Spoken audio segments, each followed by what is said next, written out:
Someday, Sue, I'll kind of get up and I'll lead you in their direction. Okay. All right, thank you.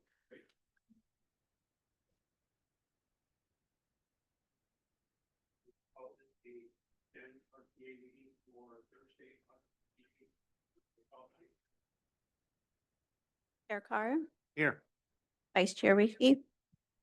Here. Director Condit.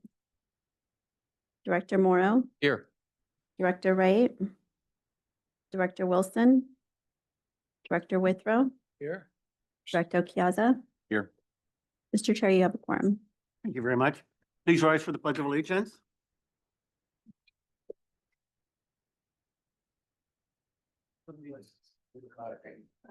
States of America, and to the republic for which stands your God, is full and liberty and justice.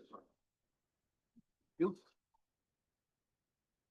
And do we need to acknowledge that our alternate is here? Supervisor Vito Chiesa is here. I don't think we called the name and roll call. Did they call him? They did? Yeah, okay, so.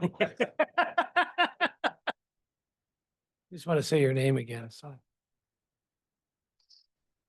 Okay. This time we can have public comments. Members of the public may address the board on any item not on the agenda. Comments shall be limited to 3 minutes unless the chair of the board sets a different time limit.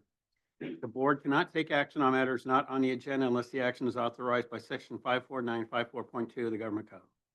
Do we have anybody from the public that would like to speak at this time? Do we have anybody online that would like, oh, please, go ahead, sir.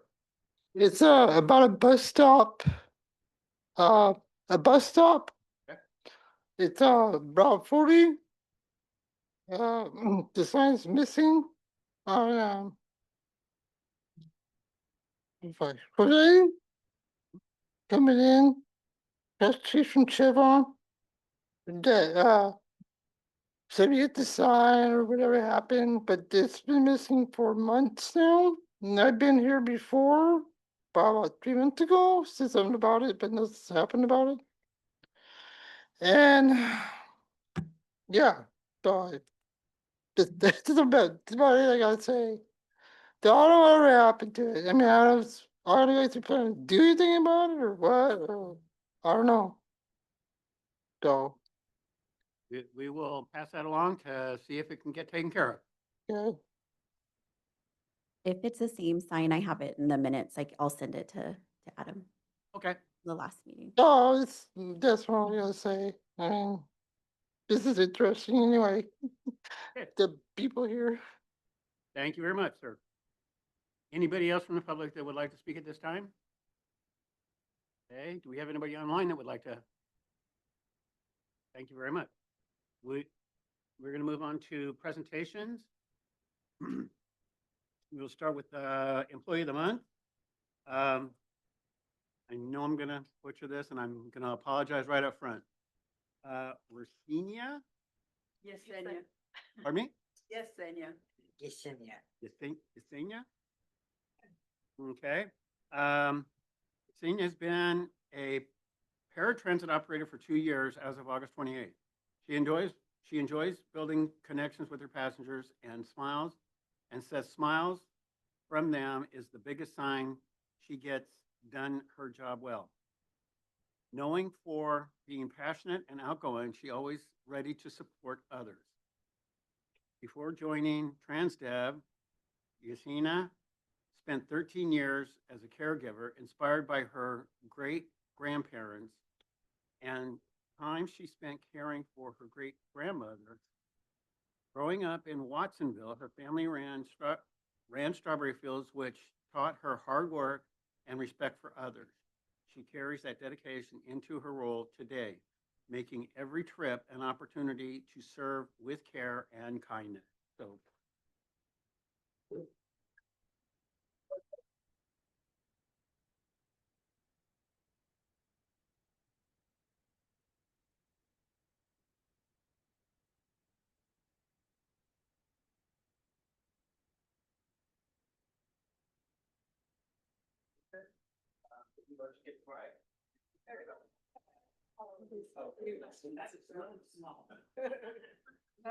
Thank you very much.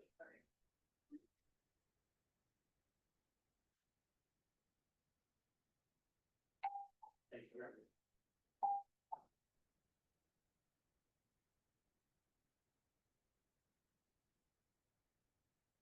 now we have I'm going to say special presentation. This is a safety recognition. Today, we'd like to recognize someone whose quick thinking and courage made a real difference. On May 29th, Carrie Schweikert. Swigert, okay, thank you. One of our road supervisors responded to a medical emergency in the men's room at our customer service center. The man was found unresponsive, not breathing, and without a pulse. Carrie immediately jumped into action. She began CPR and kept it going until fire department arrived. Just before they took over, the individual began showing signs of life. Thanks to Carrie's calm and decisive response, that man had a fighting chance. Her actions reflect the highest level of professionalism, compassion, and service that we stand for. Carrie, thank you for your bravery and for responding our agency with such integrity.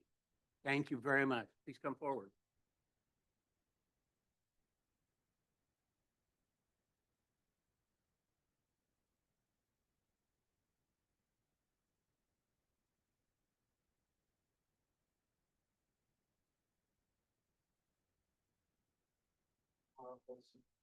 Action on everybody.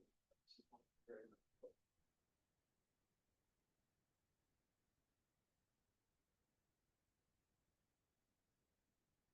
Yeah. Very nice here. You're fine.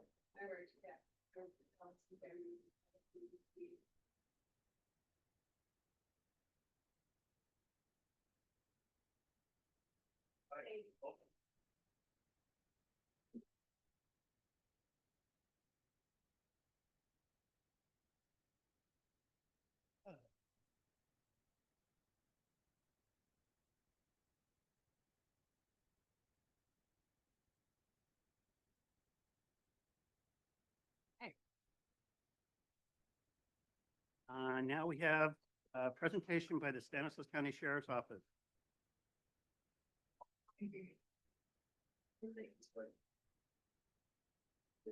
Donuts on that.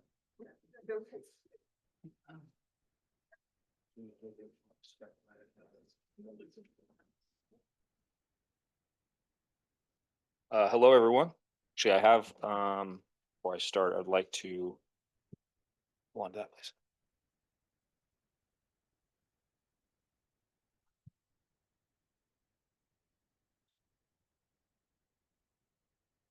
Thank you very much, sir.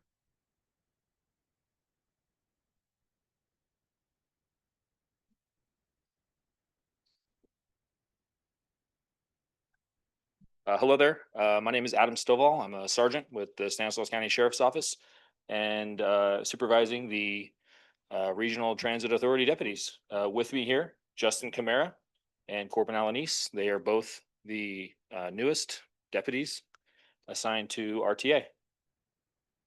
How many years do you have on, 8 years of birth. Justin? 7.5. So they come with some experience, working in various contract cities, Riverbank, Houston. Some of them are on the mounted unit, organized retail theft for Justin. So they have a wide variety of experience that they bring to the table here. So one thing I'm pretty excited about is the stats that our deputies have been able to come up with. just this month. So as you can see on the stat sheet, they're at 95 arrests for just this month alone. We started the last week of July and 9 arrests there, so a total of 104 just since we've started, ranging from narcotics arrests, trespassing arrests, and drunken publics, warrant arrests. So yeah, mainly just want to introduce everybody, introduce myself, and here to answer any questions if you guys have any. Have any questions from the ward? I have a comment because there's been such a noticeable change of people that are loitering around the outside, more specifically. It looks fantastic and what, not speaking on behalf of drivers, but last time I was actually sitting here, because I am an alternate, we were talking about assaults on drivers. And I know a couple of times I read the watch report and I see that you pulled people off of buses that were creating issues. And it's got to make them feel much better, much safer. And that's really important to us because of the employees. But appreciate all you guys do. Any other questions? This is just working out great. I'm so glad that you guys are there doing this now compared to what we had going on before. Yeah, and not only for the safety of the employees, for the riders, I think it's really going to help with our ridership.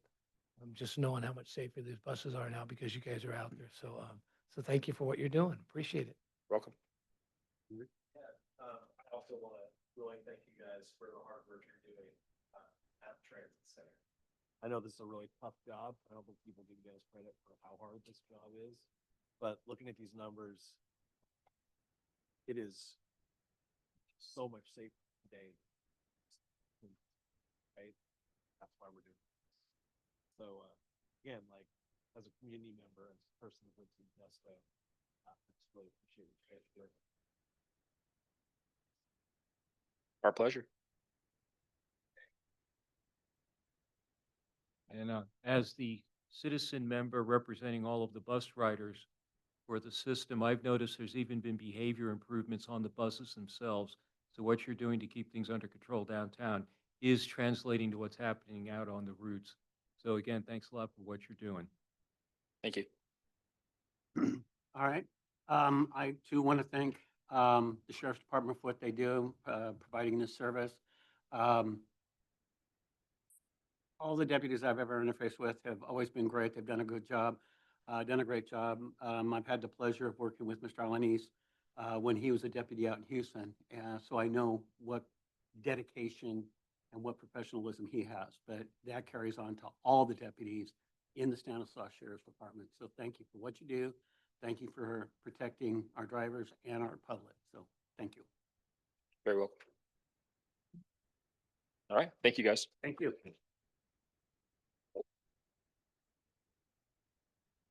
Okay, we'll move on to consent calendar. Are there any items on the consent calendar that would like to be pulled? Hearing none. Do we have anybody from the public that would like to pull any item on the consent calendar? Do we have anybody online? All right, thank you very much. At this point, I will accept a motion to approve the consent calendar as is. Excuse me, motion to approve the consent calendar as is.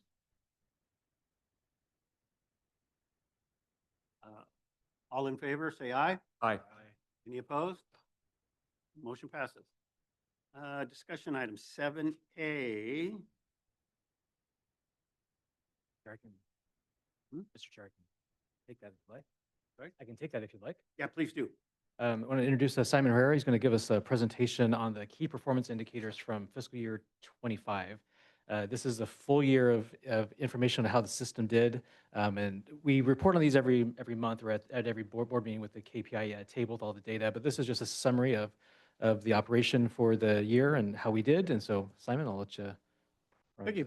Good afternoon, Mr. Chair and Board of Directors. Today I will be presenting the fiscal year 25 key performance indicators in our service. We'll examine ridership, performance, customer satisfaction, and safety results, as well as how we compare to prior years and nation benchmarks. Next slide. KPIs help us judge reliability, demand, and cost efficiency. On-time shows reliability.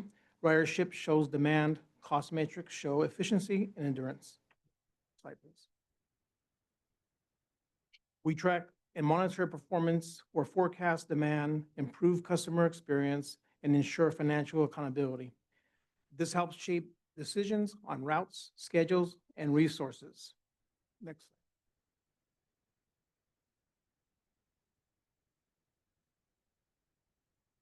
Total ridership was just below 3.4 million, average about 9,247 rides per day. Top routes are the 21, 22, 25, and the 42. The lowest routes are 24, 40, 45, and 61. The chart highlights high-performance routes as well as areas where service could be improved. Next slide. Commuter total was 54,306, routes 90 average 79 rides per day and leads the group. Route 100 averages 9 rides and needs a strategy review. Next slide. Now we'll take a look at more historic ridership data starting in 2019. Max and StanRTA Max and START were operating separate services with just a little over 2.4 million rides. Like much of the U.S., ridership was trending due to cheap gas, more car ownership, and the rise of Uber and Lyft. Next slide. Ridership reached just a little more than 1.3 million. Systems still operated as Max and START. And ridership was at a low point. Next slide. Total ridership rose to just above 1.8 million. StanRTA was formed, operations were transitioning, and ridership recovery was underway. Total ridership climbed to just under 2.3 million with the immediate impact of service change. The next slide. Yeah. There you go. Impact of service change. This marked the beginning of a strong upward growth trend. Next slide. Total ridership reached just above 3.4 million, reflecting the impact of schedule and fare changes over a full year. Strongest recovery point to date. Next slide. Total ridership is just below 3.4 million. Even with a slight dip from last year, the strong growth achieved in 23 and 24 has been sustained. Next slide. The year-over-year chart from 22 to 25 highlights steady growth, followed by stabilization at a high level. We are holding gains after the surge. Next slide. This section covers on-time performance for fixed route and demand response plus service productivity. Fixed route on time was 76. Demand response on time is 93%. Reliability is strong for DR and improving for fixed route. Next slide. We averaged 13.9 riders per service hours and just under 1 rider per mile, which is right in line with our mid-size system nationwide. Our on-time rate is 76%, just under the typical between 80 and 85%. Pass-up totaled 253, which is the normal for a system our size, and shows service levels are being managed efficiently. Next slide. We averaged 1.85 riders per service hours and 0.13 per mile, which is right in line with the national average of about 1.5 to 2.5 rides per hour and 0.1 to 0.2 per mile. On-time performance was 93%, consistent with the national between 92 and 94 standard, and a strong indicator of reliability for riders who depend on our service. Next slide. This section summarizes complaints per trip, missed trips, and problem trips for both modes. Next slide. That's it. We logged 731 complaints, or 2.2 complaints per 100,000 trips. Nationally, mid-sized bus systems average between 2 to 3 complaints per 100,000. So we're right in line. Missed trips totaled 1,647, average about 4 per day, which is typical for the system of our size. Next slide. We received 230 complaints, or 1.4 per 1,000 trips. Nationally, demand response service averages between 1 and 2 complaints per 1,000 trips. So again, we were right in line. Problem trips totaled 2,054, which we continue to track closely to maintain service reliability. Next slide. We had 16 major collisions and 16 non-major events. For context, mid-sized agencies typically report a similar range of 10 to 20 major collisions annually. Our results show that we are in line with peer systems while continuing to prioritize safety improvements. Next slide. This year, 88 collisions were classified as preventable and 68 as non-preventable. We've made this a priority with our contractor, who is reviewing training and refreshing programs. Currently, accidents have decreased in the last 4 months of 25 and the first month of this year. Next slide. In closing, I want to thank our staff, our StanRTA staff, and our contract partners for their continuous hard work and commitment. The results we've seen today show that our performance is in line with, and in some areas, exceeding national standards for a mid-sized transit system. This reflects the dedication of everyone involved in keeping our service reliable, safe, and responsive to the community. I'll take any questions. Are any questions from the policy board? Yes, sir. Okay. Simon, thanks a lot for the report. I'll offer a couple of comments on the on-time performance. I still notice that the morning routes tend to run smoother than the afternoon routes. We're still suffering from schedule drift as the day goes on. So that's something we're going to continue to work with our contractor to try to get that under control. Yes, sir. And we also have a short range transit plan coming up shortly that will help us look into that area as well. We do see it. We've made a couple of changes for the next September change that we think will help that out a little bit. But I think the SRTP is going to be the way to go. Now, the second thing I'd like to raise is on Route 100, which is our Patterson commuter route. The day that I rode it, or late last year, there were only 4 of us in the evening ride on the bus, and of course, we had a 35-foot coach. Was the coach that operated that day? If we're only averaging about 9 per day, would it be more effective to consider scheduling a cutaway for that route versus a full-size coach? Just something to think about. Yes, sir. Okay. Thank you. Thank you. Any other questions or comments from the policy board? Yeah, on the presentation, I could hear pass-ups for pass-ups. Pass-ups? Oh, I'm sorry, what the definition be? So that would be actually a person who is a passenger at a bus stop, and the bus does not stop for that passenger. But to be fair, we see a lot of video where they say it was a pass-up, and you have the passenger across the street trying to run to the bus, and the driver just didn't see the passenger. Generally, it's reported from the passenger who Right. they called. Okay, and then problem trip, I understand, an accident or something. What creates a problem trip? What could be? There's a lot of things that could create a problem trip: traffic, detours, road construction. Does that mean that you're missing a stop? You have to convert around a stop, or does that mean that your on-time performance? Well, it's actually both. With detours, you do miss stops at times. We try not to. And we definitely notify our passengers when we are. And then, of course, it does slow us down at times. And I am no expert on this transit, but I'm on train transit, and on-time performance is king. And then followed by passengers being clean. Cafe, I hear like on-time performance for people. Generally, especially if you're using it for work, trying to get to work on time is extremely important. Spend a lot of time. Okay. All right, thank you. Any other questions or comments from the policy board? Hearing none, Do we have any questions or comments from the public, please? Okay, seeing none, do we have anybody online? All right, thank you very much. That was just a presentation, so we don't need to take any of it.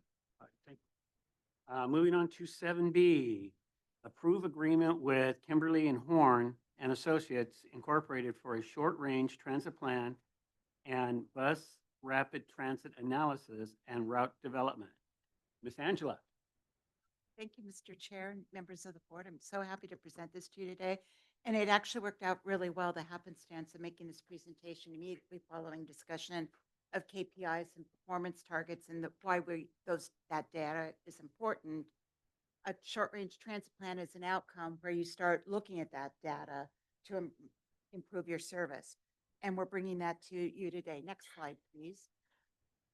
So why do you do a short-range transit plan? It's a 5 to 10-year document on the horizon that takes a look at how your system is performing, where your goals are, where you want it to go. It also looks at your capital asset needs, your financial constraints, your operational service menu, and taking public input in. So you pull all of that together.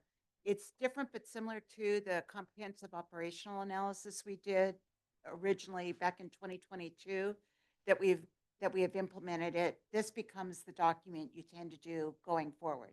And SRTP is also an FTA requirement for us to have that kind of a planning book to guide us. As I mentioned, we started this in 2022. Almost every single recommendation from the COA has been implemented. So the timing is right now to be moving forward to look ahead to the next 5 years. We are also fortunate enough to have this funded through our LTF funding, our state TDA, Transit Development Act funds, as well as a grant from the California Department of Housing and Community Development, HCD, in the amount of $700,000 to help support this planning effort. So it was very timely, and that came to us through StanCog. Unique features of this project, SRTPs get done all the time, and you're going to be hearing this a lot. This project's going to run through December. But the bus rapid transit, which we'll jump into in a minute, doesn't always get paired with this. Sometimes these can be separate activities, but because we're still such a new agency, because we're doing planning and BRT is kind of an overlay on rapid transit, it made sense to make this a singular transit project that we do together. Next slide, please. So let me explain a little bit about BRT. It's really, imagine rail on wheels.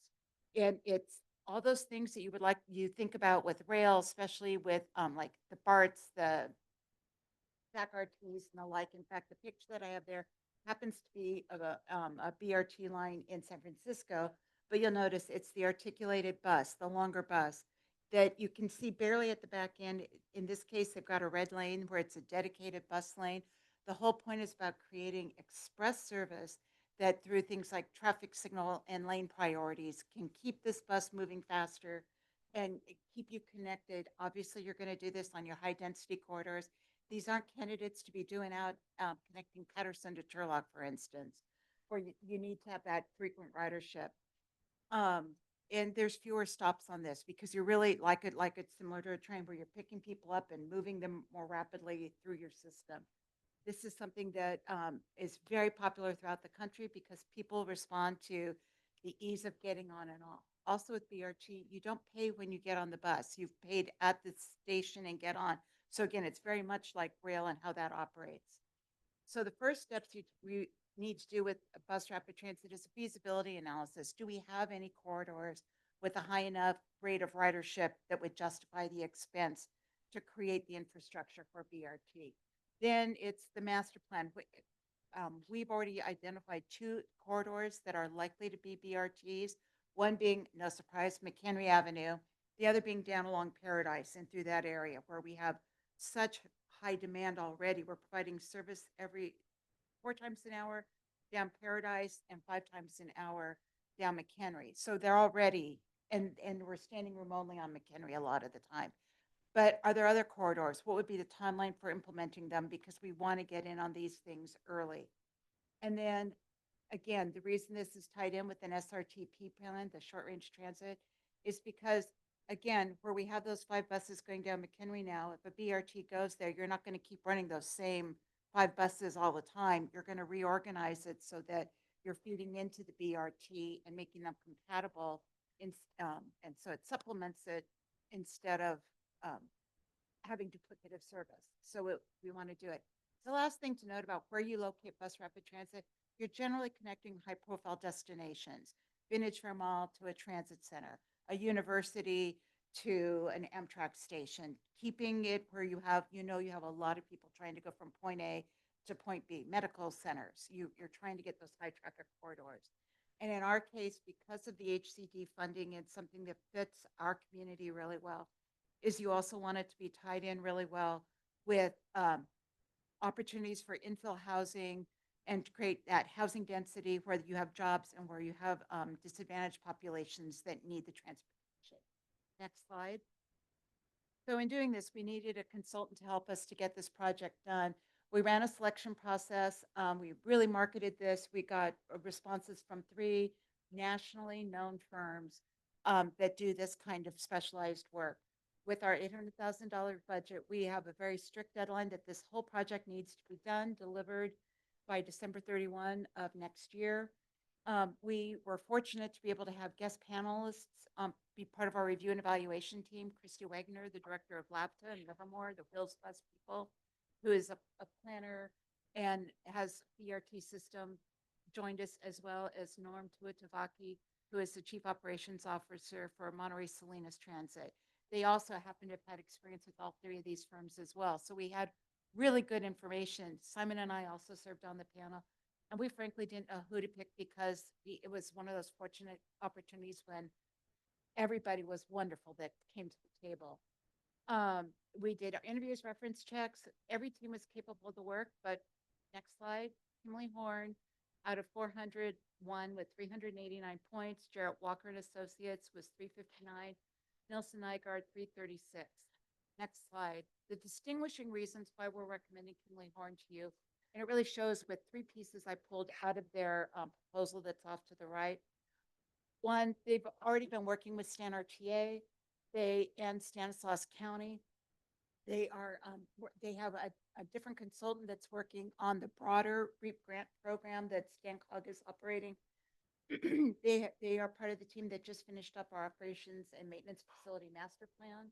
So we have current relationships. They're extensively experienced in SRTP and BRT, including projects in Sacramento, Monterey, Santa Cruz. So they're very contemporary. They know the valley. They know our communities. They also were sensitive enough to bring on a local partner for outreach, the same person that we used in group for the COA that did the outstanding focus groups for us, rooted in it, a young group, and very tied into our Latino community from debrief methodologies. They've done a lot of work since they started working with us. So that was really important to us too, because we firmly believe that the quality of our service depends on getting good quality on the ground feedback from our riders and potential riders, knowing why they're using the service and why they're not. And then they took our outcomes. So we framed this RFP not saying these are all the things you're going to do, but it's this is what we need to accomplish. This is where we want to end up. And you'll see on the middle document where there's the rainbow of colors, those were all of our outcomes we identified. And then they use those on, everyone gives you a timeline and a schedule. They followed every single one of those outcomes through, showing how each of those outcomes would be achieved over the course of the next 15 months. So they really took to heart what we want to do, how to do it. So they're balanced, and they also had a very balanced approach, because it would be easy for either the SRTP or the BRT to overtake the other one and shortchange it. And in the way they budgeted time, money, outreach effort, they really kept the balance and the focus that we needed.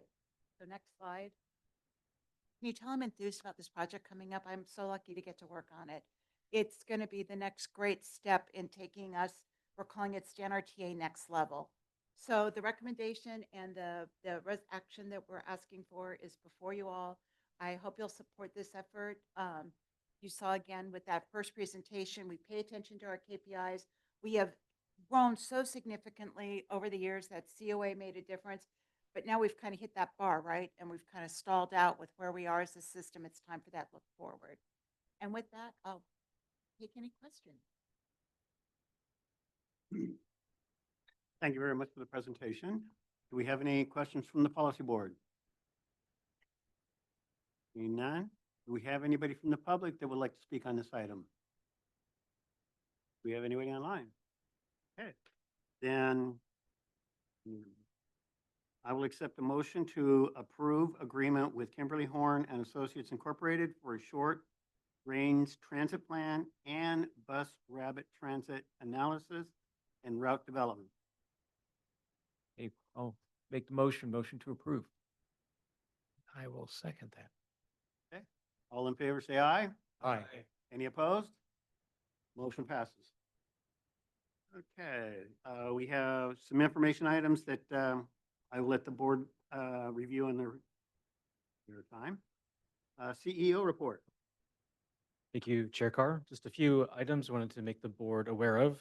You're probably aware, I've been talking about it. July was a free fare month that we've been offering for the last 6 years or so.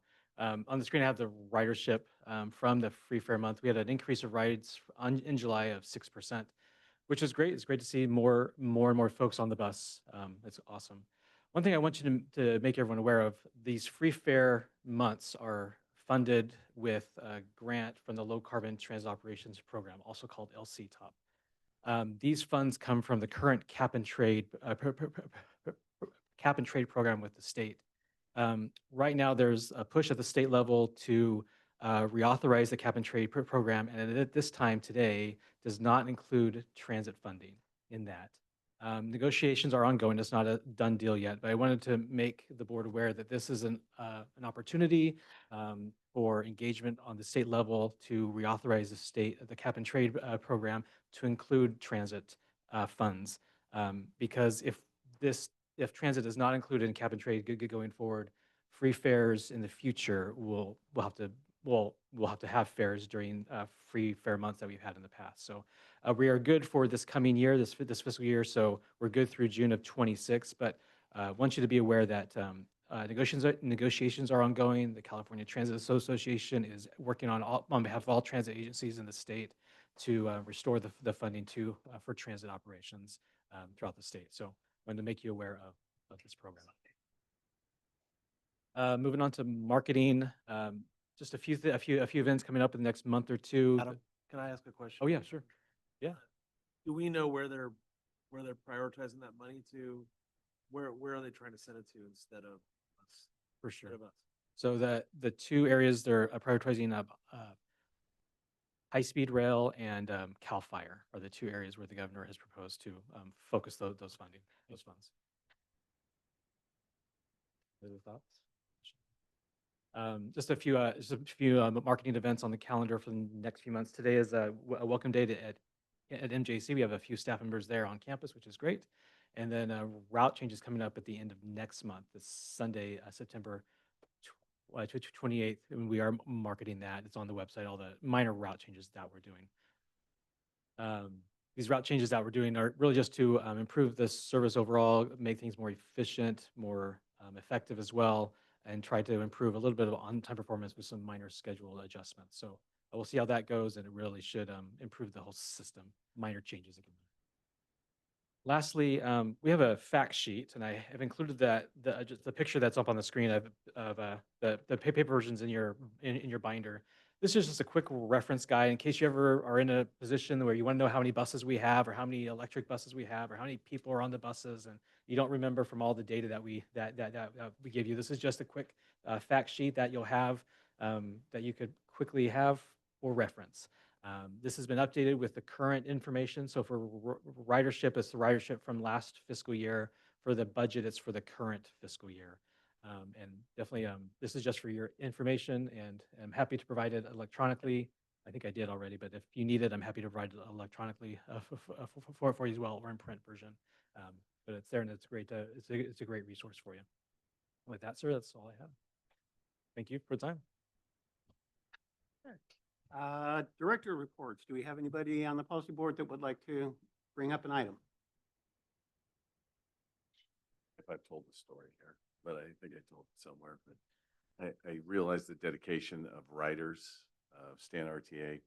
There's a kid I see walking down John Fox Road, and like 3 days a week. And so I stopped and picked him up one time. He was in a security guard uniform going to Houston Nut, which is at Verduga and John Fox. And then he's walking backwards. So one day I picked him up on the way back, but it's usually nightfall. And he's walking to the bus stop at Samaritan Village. Rides from the transit center here out to to Samaritan. It's like a 3-mile walk. He walks both directions. So everyone on John Fox picks him up, takes him to work, and takes him back when they can. But I ask him why he doesn't try dial-a-ride or something, and he's just okay with it. It's good value. He keeps telling me about the value of what it takes to get from here out to Samaritan, but he's like a poster child. And I tell him, one of these days you're going to be on a poster for StanRTA. I'm not even on, but it shows the dedication. And he said he's got a couple people he rides with, the same folks. So I think that's a feel-good story. I don't know why. Thank you very much. Thank you, Chair. I just want to talk a little bit about some concerns I have in terms of StanRTA's relationship with StanCog. We're all aware of the struggles that StanCog is having now. And one of the concerns I have serving on this body is that we share resources with StanCog. And so I'm just hopeful that management here starts the process of looking at what resources we share with StanCog and where we as an organization might have risk because of the crossover in employees and contractors that we may share with StanCog. And we just don't want this organization to get caught into the stuff that's going on. And so I'm very interested in seeing ways that we can be more independent and continue the really successful service that we're providing the community in a way that continues to engender trust. Thank you very much. Any other policy board members? I don't know if I brought this up the last time, but I'm gonna repeat myself. I recently attended a transit conference in Kansas City, and a couple of things that were brought out that I found interesting. One is the fact that for right now, federal funding for transit is not being touched. So the transit agencies throughout the nation, if they're putting in requests for federal assistance, it looks like those are going to be approved, and that includes us. The interest in getting people into transit, they gave an example of their rail system, whereas 400 people on a highway generates 365 cars on the road. 400 people in takes only 3 transit cars to transfer or to transport those same 400 people. So big plus for transit and promoting it. So, and the other thing I want to bring up is in Kansas City, they, from 2017 to 2026, they tried a program called Zero Fare, where they absolutely didn't charge any fares for any riders. With the exception of the pandemic, I'm going to deem it as a complete failure because they lost millions of dollars over that experiment. So they went back to their full fare, but I took that as a incentive to not try it. If it's going to cost the organization millions of dollars, then I don't even think we should consider it. But it was good information that another major city tried, but they did find the negative in it. So I just wanted to bring that back. With that, we are not going to go into closed session. So at this point, we are adjourned, and the next meeting will be September 25th at 1 o'clock. We're adjourned. Second.